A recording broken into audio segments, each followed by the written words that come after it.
Hello good morning everyone नमस्ते सदा चाहिँ आज पनि म मेरो बाबुलाई स्कुल लानलाई म चाहिँ रेडी भइवरी बाहिर निस्किसकेको छु अनि आज चाहिँ युकेमा झन् हिजोभन्दा आजभन्दै धेरै धेरै धेरै धेरै जाडो बढिरहेको छ। जाडोको कारणले गर्दाखेरि म चाहिँ यस्तो लुगाई टोपी सोपी लगाएर डम्म भएर हिँड्नु परेको बाध्य छ। म चाहिँ गाडी बस वेट गरेर बसिरहेको। आज चाहिँ अलिकति ढिला भयो, हिँडेर जाने सम्भव नभएर चाहिँ आज चाहिँ बसबाट जाऊँ भनेर चाहिँ प्लान गरिरहेको छु यहाँनिर।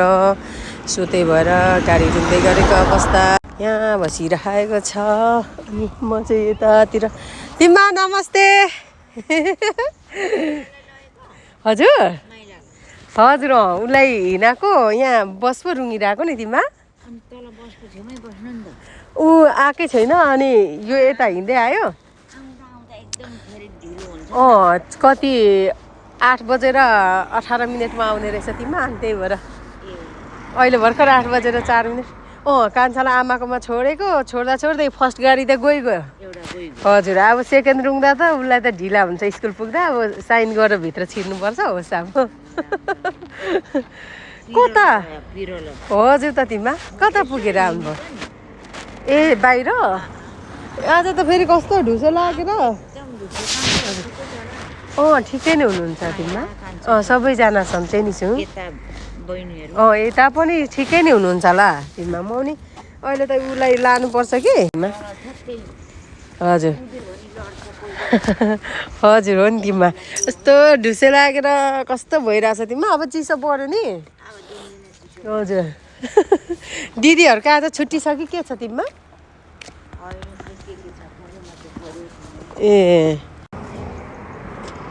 ढुसो लागेर आउन आउन नानी अब आउन तिमीमा लु गयौँ त हामी माथि गएर रुँगिराख्नु पर्यो।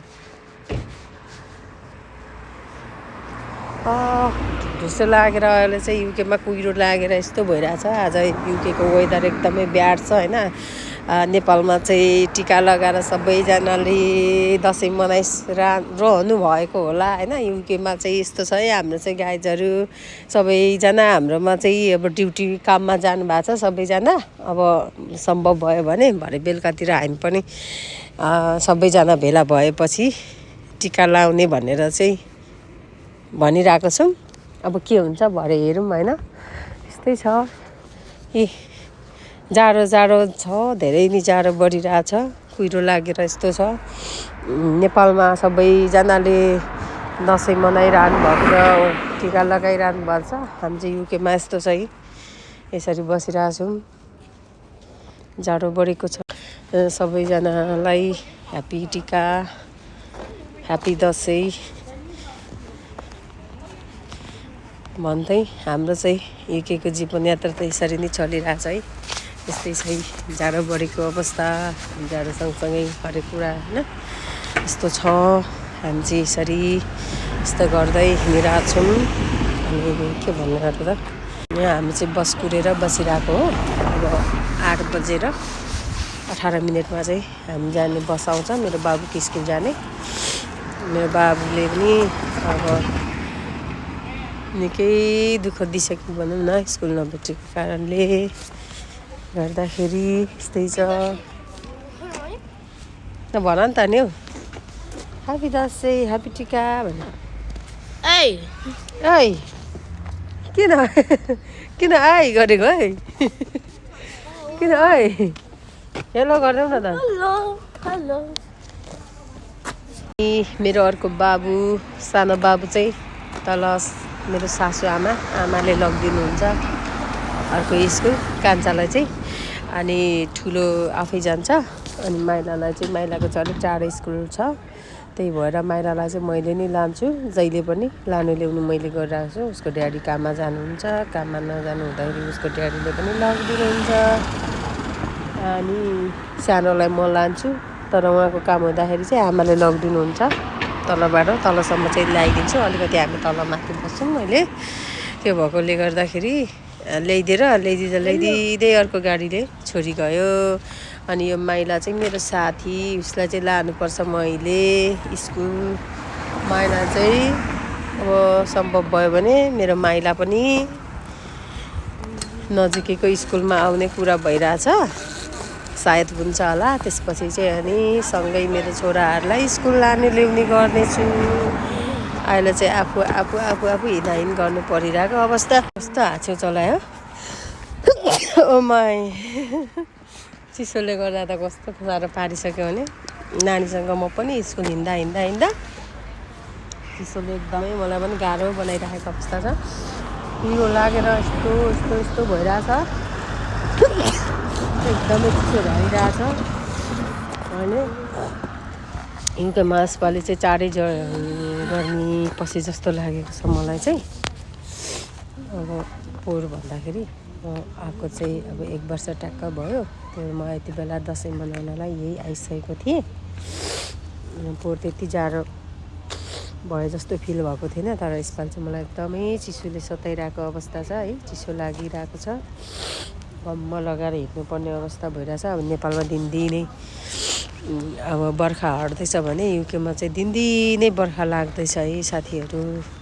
यस्तो छ, यस्तो यस्तो वेदरले आज साह्रै गाह्रो बनायो। आज युकेको वेदर एकदमै ब्याड छ। त्यो हाम्रो गाडी हो र बाबा? 36 त्यो त हाम्रो होइन, यो त होइन बाबा। यो त हाम्रो जाने गाडी होइन रहेछ, यो त अर्कै हो। हामीलाई त आर्का आउनुपर्छ। बल्ल बल्ल एउटा गाडी त आयो कि, त्यहाँदेखि यो गाडी त बस त होइन हाम्रो त अर्कै बस आयो। हाम्रो बस चाहिँ कति बेला आउने होला? हाम्रो होइन बाबु त्यो 456मा मात्रै हामी त जाने हो। यो त 436 रहेछ, यो त हुँदैन हामी त आउँछ है। हेर्नुपर्छ है, अर्को बस आउँछ बाबा हाम्रो। नजाऊ है, धेरै टाढा नजाऊ है। अब आउँछ है बाबु, युएन आउनु लागेको छ है अब हाम्रो बस पनि।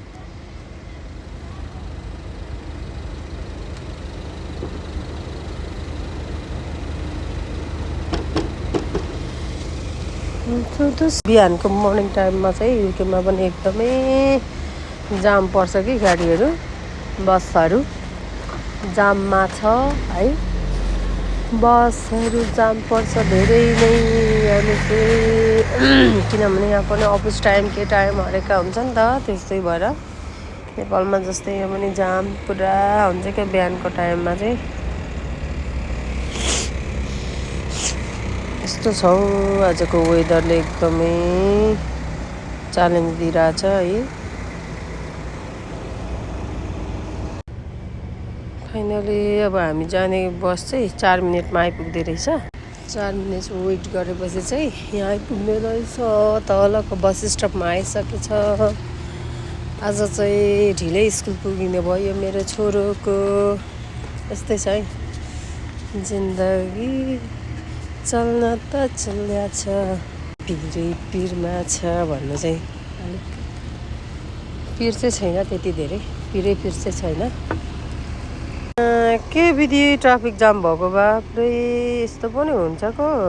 आज त्यसै त ढिला पुग्ने, झनै ढिला हुने भयो गाइज। के गर्ने होला, माई गॉड। बल्ल बल्ल बल्ल अलिअलि सर्दैछ है, अलिअलि सर्दैछ। खै आज के साह्रो यस्तो भयो युकेमा पनि, माई गॉड। फाइनली बस त आयो बल्ल बल्ल, तर यो व्हाइट बस आयो। यो व्हाइट बस चाहिँ हाम्रो होइन, अब हाम्रो चाहिँ उहाँ आउँदै गरेको बस चाहिँ हो 456 गयो। गाडी चाहिँ आयो है गाइजहरू। सबैजनालाई ह्याप्पी टिका, ह्याप्पी दसैँ। हाम्रो चाहिँ बस आयो फाइनली। अब हामी चाहिँ बसमा लाग्यो। Okay bye bye, see you.